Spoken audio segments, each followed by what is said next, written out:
Hey guys, welcome back to Pragmatic Bodybuilding. This is where I take a sensible and realistic approach to all things bodybuilding that's grounded in practical experience, not just on theory. So today, I want to talk about something that I didn't put much thought into in my earlier training days, and that's rep cadence, how fast or slow you perform each rep. My ego was just trying to move heavy ass weight and add more and more reps over time without any regard to how I was truly executing the movements. It was all about, leveling up the logbook. And the thing is, when you're looking at your logbook and you see the numbers going up, more load, more reps over time, it does look like progress. And we definitely want to see those numbers go up over time. But there's an important layer to this. So let's say you're doing 100 pounds for 8 reps as an example. You log it in your sheet, your app, and on the surface level, it looks great. But if that set was rushed, the eccentric was fast, just letting the weight fall in a sense, you likely missed out on the tension that part of the rep brings. And if the concentric was assisted with a lot of momentum or leverage, the target muscle doesn't get all the credit. As a coach, if I visually see how that set was performed, I'm dropping your load down and cleaning up your rep cadence. So let's say your next session, you lower the load down to 90 pounds, but this time you slow your eccentrics way down, add a slight pause to eliminate momentum and leveraging. You're now controlling and in command of every inch of your reps. You stay connected the entire way through. And honestly, you might get more stimulus with less weight, all because of how you executed it. Again, if you're just looking at the spreadsheet, it might seem like you regressed, damn, dropped 10 pounds from the last session. But if the quality of the reps went up, there's more control, more tension, better range of motion, then you probably progressed, even if the numbers don't show it. That's why I care way more about execution than just chasing arbitrary numbers that simply feed the ego. With humility, I want to drive my numbers up while ensuring the quality remains high to make sure there's a high standard I'm holding myself accountable to.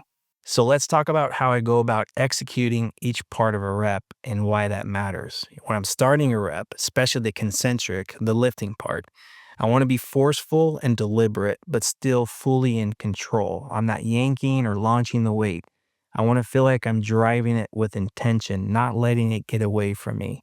And here's an analogy I love to use. I think of it like I'm a diesel truck sitting at a red light. The light turns green. I give it some gas. There's plenty of torque there. There's a lot of power, but the truck doesn't peel out or lose control. It just starts moving really strong and steady, but under full control. We don't want to look like a race car here where there's tons of high end torque. When the light turns green, you're slamming the gas, the tires spin out, the back end slides all over the place, and the car just simply veers off course, or worse, you end up crashing.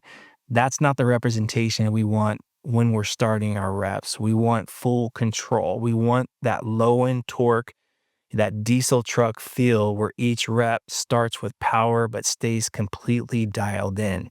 That's what I want out of the concentric, especially as fatigue escalates throughout a set. If I can keep it clean in those later reps, those grinder reps, by managing my emotions around the pain, the burn, the anxiety of being under fire, if I can stay calm enough to focus on the skill of lifting, to pay close attention to how I'm performing each rep with precision, not just getting through them, but executing them with the highest quality I can, that's when I know my training is really on point.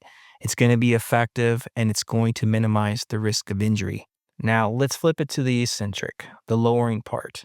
For me, I usually go with a 2 to 4 second descent, depending on the exercise I'm doing. For example, something like a unilateral leg curl might lean closer to 2 to 3 seconds just because the range of motion is shorter. But for a belt squat or maybe a leg press, where those lifts might be a little more technical and there's greater load and risk associated with it, I'll go longer on the eccentric. I want a high degree of control in those big compound movements to keep tension where I want it and to stay safer overall. And the analogy I love for this, I think about when my son was maybe 1, 2, 3 years old. He's finally down for a nap right next to me, and I know that if I wake him up, it's going to be a problem. So I'm setting something down as quietly as I can, making sure there's no disruption, no sudden noise, because the goal is to keep the peace and let him get that precious rest in. That's exactly how I want the eccentric to feel. There's calm, there's control, and the tension stays right where I want it on the target muscle. And you guys know if we do end up waking the baby, now we're in for it. There's fussing, there's frustration, and the whole day just starts to unravel. And that's exactly what we're trying to avoid in our training, too. Unnecessary chaos that pulls us out of rhythm and away from what we're trying to accomplish. Another thing I found really helpful is using pauses. I use pauses when I feel like I'm starting to rush or when I want to reinforce form and positioning.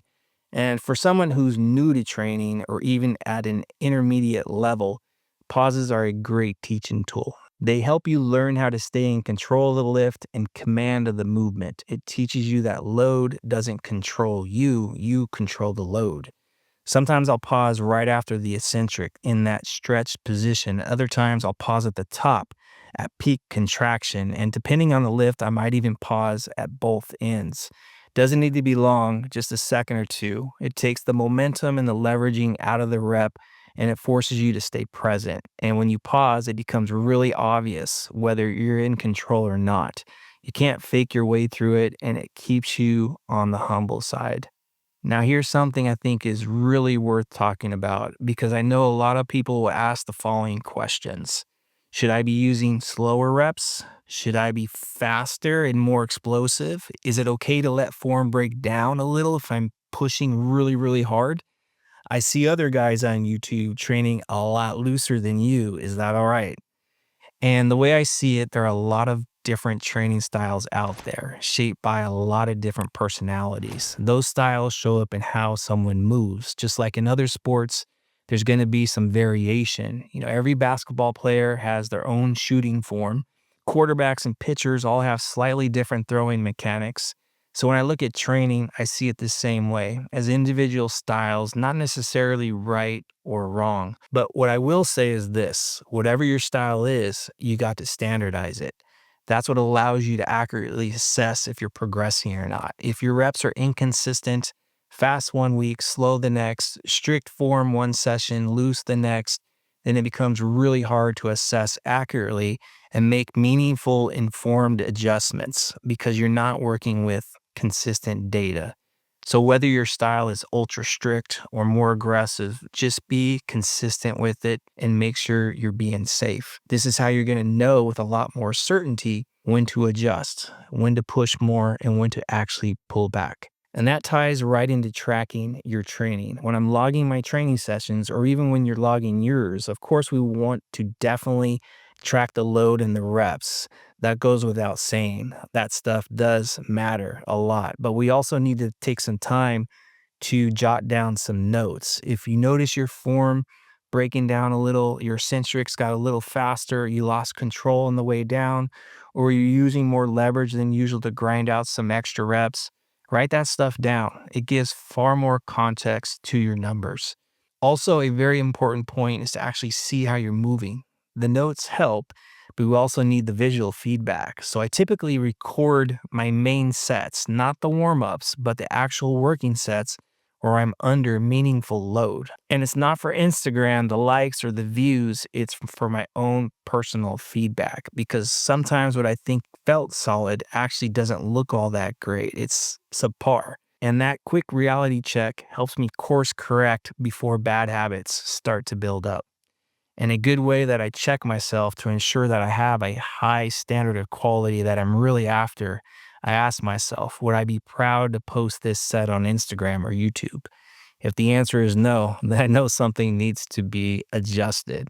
If this gave you something to think about or helped you look at your training through a slightly different lens, please like the video, subscribe to the channel, and share it with anyone you feel needs to hear it. And if you need help with your training, your programming, or anything bodybuilding related, head over to 3dmjvault.com. We got plenty of courses that can help you fine tune your approach and stay in this bodybuilding game for the long haul.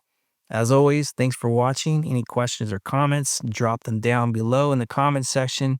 And let's keep this space as positive as possible so we all can grow together and support each other on this journey, because this is a hobby we all absolutely love. See you guys next week.